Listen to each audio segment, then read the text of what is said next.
the MOOC course on research writing. My name is Aradhana Malik and I am helping you with this course, and we have been discussing what research writing is. We talked about how you read research documents. So, in the previous class we talked about finding out what to read. Now, in this class we will discuss some more as to what you do with what you have found to read. Okay. So, let us see what we have here for you. Now, when we start reading, we start looking at the technical text. We look at research papers, especially with reference to research papers. Some characteristics of technical text are: 1. The articles in the physical sciences are more likely to have multiple authors than articles in the social sciences. So, in the physical sciences, typically it is a lab situation and people are usually working together in teams, and therefore, the number of people who jointly create a piece of knowledge is more.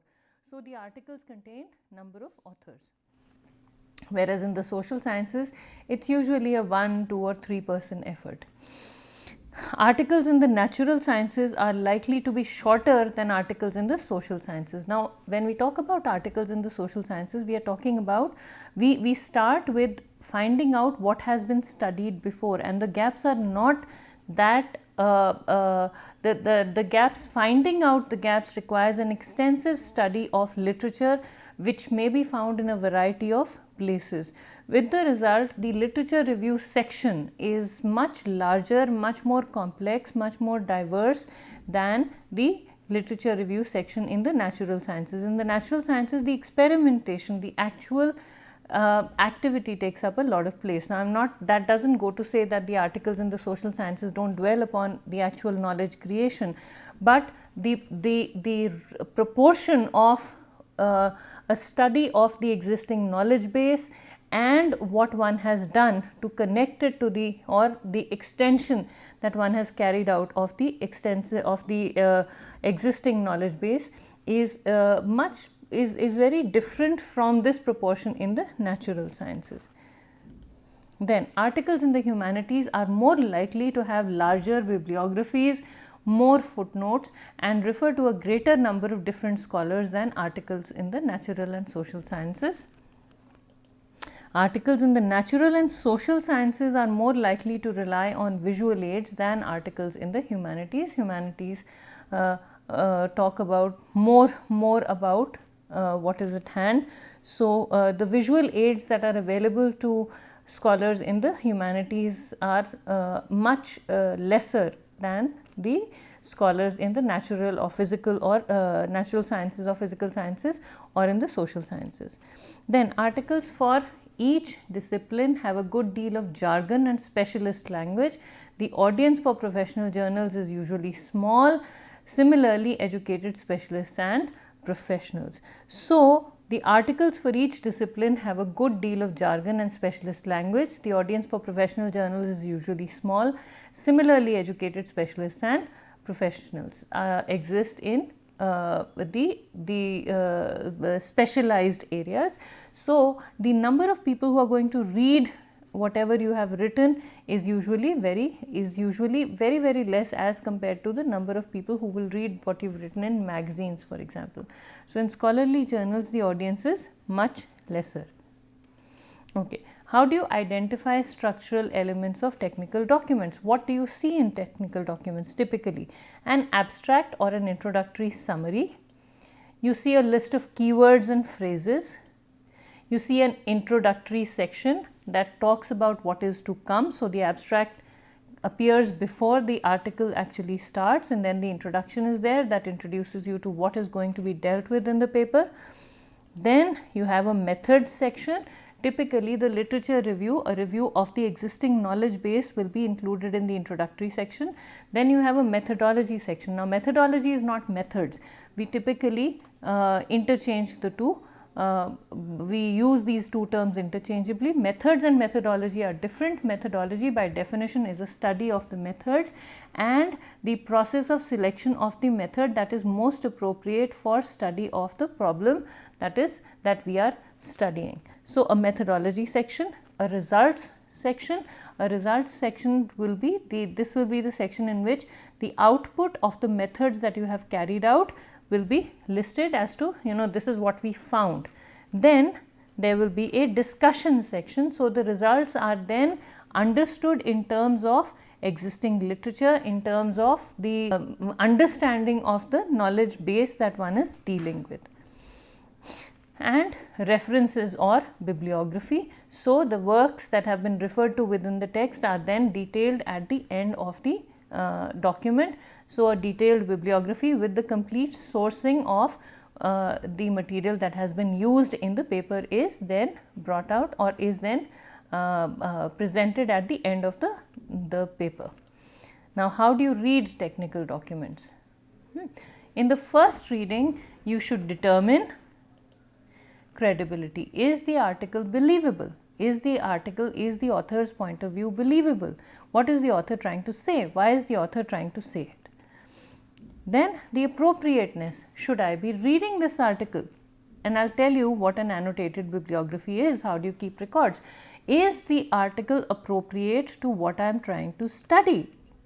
Is there a fit between what I want to find out and what the article is saying? So, the first reading, just find out whether the findings are believable, they are credible, and whether the article is appropriate and whether the article is readable, which means that many times you will come across articles that are written in such difficult language that it becomes impossible to understand them. I am not saying that you should discard such articles.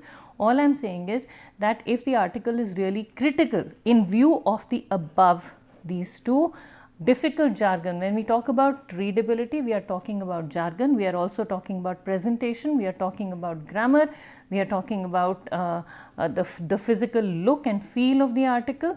So, all of those things need to be considered. Are you really understanding what is being said in the article is what you need to determine. So, that is what you do in the first reading. Then in the second reading, you should determine sections of the article to read. You've gone through the article, you have a general sense of what the article is saying. Then you select the sections that you would like to focus more on. Maybe you're reading an article to find out what kinds of methods have been used. Maybe you're reading the article to find out what kinds of analyses have been used to arrive at a conclusion. Maybe you're trying to find out what kind of literature has been referred to. Maybe you're only interested in the outcome. Maybe you're only interested in the limitations that people or that researchers faced. Now, critical attention should be paid to the limitations because that is where the gaps really emerge. Then significance of the research. So, in the second reading, you should find out what the significance of the research is. Why was this research undertaken in the first place? Why did the author or why did the researcher actually embark on this project? And the applicability of the material to your own work. So, you will say what is appropriateness? Appropriateness only indicates a fit. In the second reading, find out how this fit is really materializing. What is the author saying that helps you or that addresses the question that you are trying to ask? So, what is the author saying that helps you answer the question that you are attempting to answer or that informs you about the area that you are venturing into? So, how does this article apply to your own work? And then you keep reading the article till you are sure you understand. Now, you will say this is a very, very tough job. Reading an article is the first step to writing an article. Unless you know how research articles in your specific discipline are written, you cannot write them. If you don't write articles, you will not be able to succeed in the academic world. So, if you are interested in research writing, which is why I assume you have taken on this course, then it is imperative for you, it is essential for you to know how to read these technical documents. Now, causes of confusion while reading articles. What do we get confused about or what causes the confusion when we are reading articles? The first one is assumptions. We start reading with certain ideas in mind. I read the title of the article and I say, okay, this is what the article should be answering. I have certain assumptions about the area the article is talking about. Okay, so that can interfere with my ability to understand what is written in the article. Then habits. Many times we have the habit of skimming through we have the habit of reading just the first line or the first sentence in a paragraph and the last sentence, and we think we've understood whatever is written, or we only read certain sections and we completely skip the rest of the sections. That will not help you. Or sometimes we get so bogged down, conversely you could just keep focusing on the nitty gritties, on the jargon, and you keep trying to understand what each difficult word means, and in the process lose track of the overall picture that is being presented by the article. So that can really cause a problem for you. And lack of recognition. So many times we don't recognize the words that are used, and that can cause a confusion in our minds. We think there is too much jargon, there is too much too many difficult words, too many technical terms in the article that we don't want to pay attention to, and that can cause confusion while reading. And specialized use, specialized applications of the article. So these things can confuse you. However, these can be addressed, and you must question your assumptions. You could find out why you're assuming what you're assuming. You could maybe relook your habits, or you could revisit your habits and see what you can do to change them or to adapt them to the situation at hand. You could improve your recognition by reading similar articles or several articles along similar lines, and you could familiarize yourself with the jargon that is being used. So these are some solutions to these confusions. Now, before you start reading, first thing to do is consider your assumptions. What am I assuming? What am I thinking about? Okay, so that is what you need to do. Now, I was having a discussion with one of my research scholars this morning, and he said that I am assuming that the author would know about the nitty-gritty of the industry that I am talking about. Now, that assumption is very good. So, so when the author is writing something, or when you're trying to read something, you are assuming that something that you are expecting will come out of the paper. So you must consider your assumptions. What am I assuming? Am I assuming that the author of the paper has written this from the perspective of an expert in a particular industry? Am I assuming that the author knows how this paper will apply to a diversity of knowledge bases? So you have to question your assumptions. What am I assuming will come out of this paper? Presuppositions about the material. You must find out what you're presupposing about the material. So if there's a quantitative study, you could be assuming that some kind of a predictive result will come out of it. Quantitative studies very often talk about or try to forecast what could happen, try to predict what could happen, or they try to generalize, but occasionally you could find studies that are not predictive in nature. So what are you presupposing about the material? Presentation of the text. See how the text is presented. The font size, the font color, the quality of paper, all of these have an impact on how you, or whether you want to read an article or not, whether you want to pay attention to an article or not.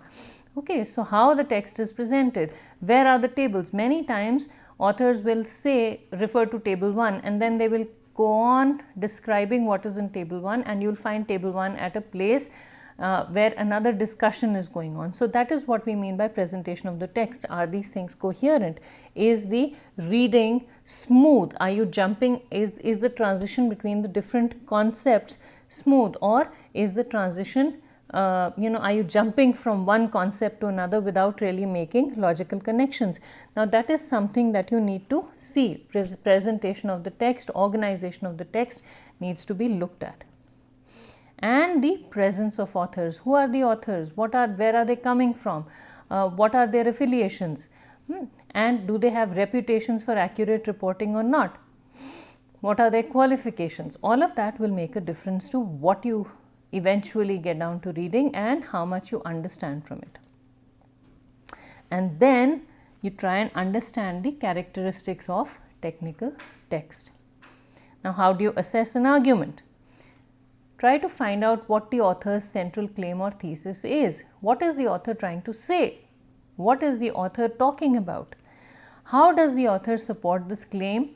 Does the author support this claim with relevant and sufficient evidence or with just a few anecdotes or emotional examples?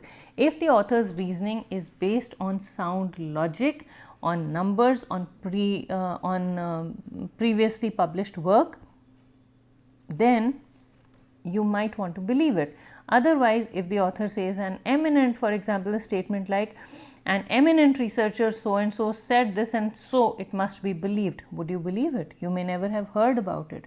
To give you an example, I won't name the scientist that we were referring to, but in my final dissertation I wrote a sentence saying that an eminent researcher so and so, according to the eminent researcher so and so, this is how things should be. And my guide, Professor Frank Dance of the University of Denver, he questioned it and he said, who says that this person is eminent? Now, that was because Professor Dance himself is one of the most accomplished, most well-known researchers in the field of speech communication. So, somebody who I thought was very, very renowned and very accomplished and very well-known was Professor Dance's contemporary. And so he said, we are contemporaries, we know each other by first name, so I am just as accomplished as he is. And we had a hearty laugh over that, but that made me question my assumptions. What am I saying? From whose perspective? How am I, I can't, yes, the person I am talking about may be very accomplished, the researcher whose name I am putting in my dissertation may be very accomplished. However, just the person's public reputation cannot be a reason for anyone, or professional reputation cannot be the sole reason for anyone to believe whatever I am saying is true. So, that has to be backed with examples from the person's work. So, we say so and so who proposed this theory which is which relates to my work in so and so manner, then that statement does not even need the word accomplished. That statement does not even need inflated words and phrases to qualify it. So, how does the author support the claim? That is of utmost importance. Are the statistics accurate? Have they been used fairly? Is it possible to lie with statistics by using them selectively or by omitting mathematical details? So, you have to see how the statistics have been used, how they have been presented, how they have been interpreted. Are any of the author's assumptions questionable? So, you also look at what the author has assumed and see whether you believe what the author has assumed, whether whatever the author has assumed is believable or not. Does the author consider opposing arguments and refute them persuasively? Okay, how well or how whether the author treats the opposing sides in a balanced manner. I think we discussed this in the previous class also. Does the author fall prey to any fallacies such as hasty generalizations or faulty cause and effect reasoning? So, does the author make these mistakes? Okay, and so this is how we assess an argument. This is how we start reading a document. Now, we will have some more inputs for you about reading in the upcoming classes, and they will be strewn, whenever they are relevant, they will be addressed. But this is all we have time for in this class. Thank you very much for listening.